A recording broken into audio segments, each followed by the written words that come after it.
रो मत कविता, घमंड तो रावण का भी टूट गया था। तो फिर कि भाभी क्या चीज है? तुम उनकी बातों को इतना दिल से मत लगाओ। ये सुनकर कविता आंखों में आंसू लिए धीरे से बोली, नहीं नमन जी, बात भाभी की नहीं है। मैं इसलिए नहीं रो रही हूँ कि उन्होंने कुछ कह दिया। मैं इसलिए रो रही हूँ क्योंकि मेरी एक बेटी है। फिर भी लोगों की नज़रों में मैं बांझ हूँ। क्या बेटी को जन्म देना कोई छोटा काम है? क्या बेटी को पैदा करने में वो सारी तकलीफें नहीं उठानी पड़ती हैं जो एक बेटी के लिए उठानी पड़ती हैं? कविता की आंखों में आंसू भर आए।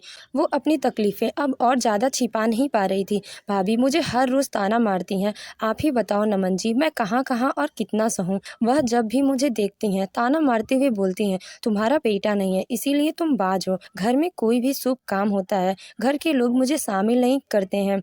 क्या मैं अब सगुनी हो गई हूँ? घर के सभी लोग कहते हैं कि जो भी सुबह सुबह कविता का चेहरा देख लेता है उसका पूरा दिन खराब हो जाता है। क्या बेटी को जन्म देना इतना गुनाह होता है? कविता की बातें सुनकर नमन के दिल भी भारी हो गया। वो कुछ पल चुपचाप उसे देखता रहा, फिर धीमे स्वर में बोला, कविता मुझे भी बहुत तकलीफ होती है जब सुनीता भाभी ऐसी बातें कहती हैं, लेकिन मैं कर भी क्या सकता हूँ? वो घर की बड़ी बहू है, उनसे ज़्यादा बहस भी नहीं कर सकता। उनकी ही वजह से तो 2 महीने पहले हम दोनों भाइयों के बीच इतनी बड़ी लड़ाई हुई थी और हम दोनों भाइयों ने अलग रहने का फैसला कर लिया था। असल में नमन जी की बड़ी भाभी सुनीता के 2 बच्चे थे, एक बेटा और एक बेटी। दोनों की शादी हो चुकी थी। उनका बेटा अपनी पत्नी और बच्चों के साथ बाहर नौकरी करता था। सुनीता को अपने बेटे पर बहुत घमंड था और यही बात उसे कविता से बेहतर होने का गुरूर था, क्योंकि कविता की सिर्फ एक बेटी थी, बेटा नहीं।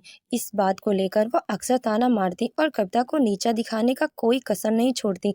जब कविता की बेटी 5 साल की हुई और वो फिर से 7 महीने की गर्भवती थी, तभी एक दिन अचानक उसके पेट में बहुत तेज दर्द होने लगा और साथ ही भारी ब्लीडिंग भी शुरू हो गई। परिवार वालों ने तुरंत डॉक्टर को बुलाया और उसे अस्पताल में ले जाया गया। डॉक्टर ने हर संभव इलाज किया पर ब्लीडिंग किसी तरह से रुक नहीं रही थी। दिन ब दिन कविता की हालत बिगड़ती जा रही थी। आखिरकार डॉक्टर को मजबूरी में समय से पहले ही बच्चों को बाहर निकालना पड़ा, लेकिन दुर्भाग्यवश बच्चा जिंदा नहीं बच सका। यह हादसा कविता और नमन के लिए बहुत बड़ा सदमा था। दुख की बात ये थी कि डॉक्टर ने साफ शब्दों में कह दिया कि कविता कभी मां नहीं बन सकती। ये खबर सुनकर नमन और कविता दोनों टूट गए। अब उनकी जिंदगी में सिर्फ एक ही संतान थी, उसकी प्यारी बेटी।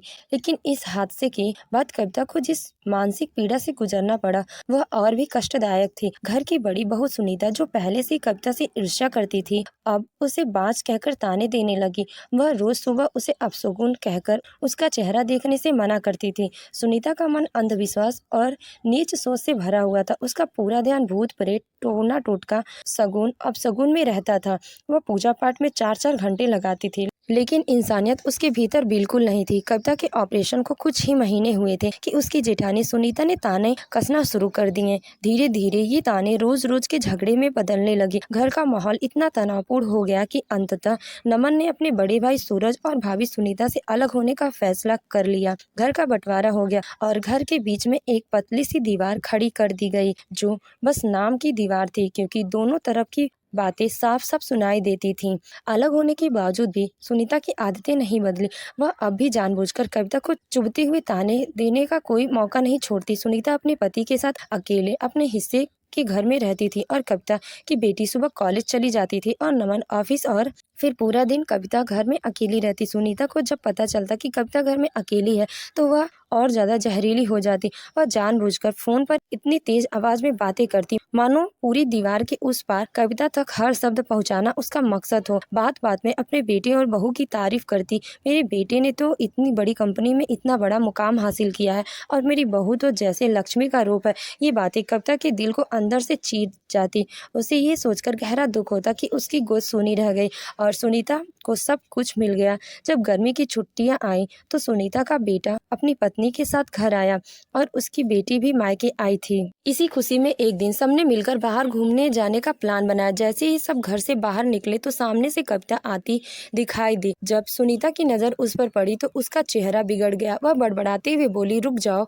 कोई बाहर नहीं जाएगा, पहले सभी लोग कुछ मीठा खाकर एक एक गिलास पानी पी लो। पता नहीं कहाँ से उस कल मुही का मुंह देख लिया है, अब पूरा दिन खराब ना हो जाए।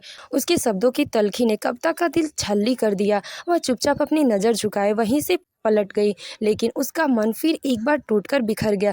जितने दिन सुनीता के बेटे बहू और नाती पोते उसके घर में रहे उतने दिन उसने कविता का जीना मुहाल कर दिया। पतली दीवार के उस पार से सुनीता की ताने की तेज आवाजें कविता के कानों में दिन भर चुभती रहती। सुबह होते ही सुनीता जानबूझकर तेज म्यूजिक चला देती, बच्चों के साथ जोर जोर से हंसती खिलखिलाती, जैसे दुनिया की सबसे खुशहाल और संपन्न महिला वही हो। मानो वह हर पल कविता को यह जताना चाहती कि उसकी जिंदगी कहीं उससे ज्यादा सफल है, कहीं ज्यादा सुखी है। कविता उसकी बात सुन सुनकर दुखी होती और अपनी किस्मत पर रोती। कुछ कहने से कोई फायदा नहीं था, क्योंकि उसे पता था कि सुनीता के सामने जीतना मुश्किल है। कभी कभी उसका मन करता कि नमन से कहकर कहीं और चली जाए, लेकिन अपना घर छोड़ना आसान नहीं होता। नमन ने उसे बहुत समझाया, लेकिन कहते हैं ना, औरतों के झगड़े समझाने से खत्म नहीं होते। जितने दिन भी सुनीता की बेटी बहू बेटी आए थे, उतने दिन कविता घर से बाहर बहुत कम निकलती थी।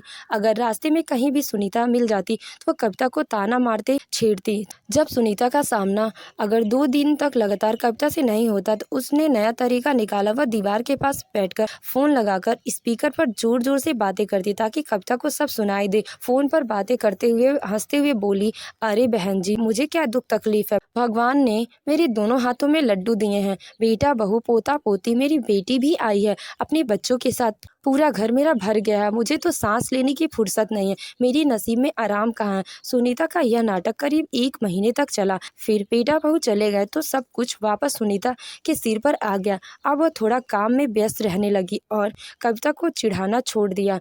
अब कविता को बड़ी राहत मिली थी। एक दिन अचानक सुनीता की तबीयत खराब हो गई। उसे तेज बुखार था। उसने कविता को देखा और तुरंत बेटे को फोन लगाया, बेटा मेरी तबीयत बहुत खराब है, मैं बिल्कुल चल फिर नहीं पा रही हूँ, अगर छुट्टी मिले तो 2-4 दिन के लिए छुट्टी लेकर आ जाओ और मुझे डॉक्टर को दिखा दो।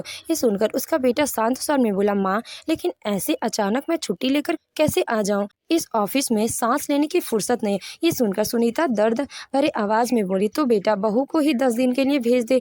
गहरी सांस लेते हुए उसका बेटा बोला, माँ तुम्हें तो पता है ना, बच्चों के एग्जाम आने वाले हैं, उनके स्कूल का नुकसान होगा, वह कैसे जाएगी। इतना सुनते ही सुनीता ने फोन काट दिया और कविता को देखने लगी। ये सुनकर कविता हैरान थी, लेकिन सुनीता खुद से बड़बड़ाती हुई बोली, हाँ तो क्या हुआ, वहाँ बच्चे और बहू हैं, उसके ऊपर जिम्मेदारियां हैं, मैं भी छोटी छोटी बातों पर बेटे को परेशान करती हूँ। तभी सुनीता की बेटी रीता आई। संयोग से कविता बाहर ही थी तो रीता से मिली।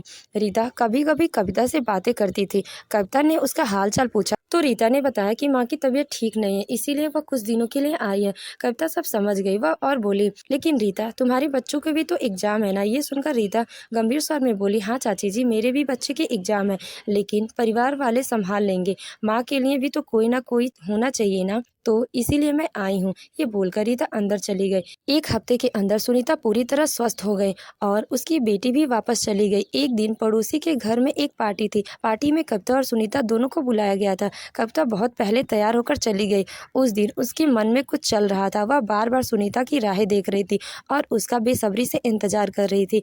करीब 10 मिनट बाद जब सुनीता आई तो कविता ने औरतों के भी सुनीता के बेटे और बेटी के बारे में बातें छेड़ दी। सबके सामने कविता ने शांत स्वर में कहा, भाभी आज मैं तो बहुत खुश हूँ कि भगवान ने मुझे बेटी दी है। कम से कम वो हर दुख सुख में मेरे साथ खड़ी रहती है।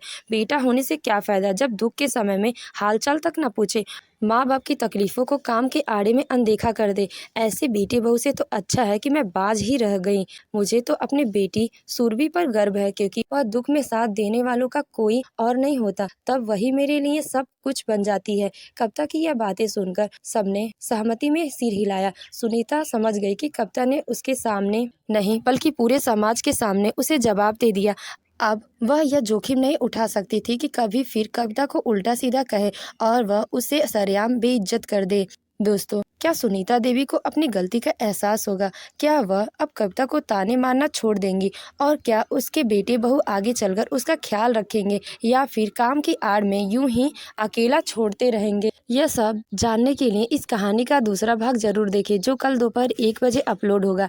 अगर हमारी कहानी पसंद आई हो तो वीडियो को लाइक करें और हमारे चैनल को सब्सक्राइब करें। धन्यवाद।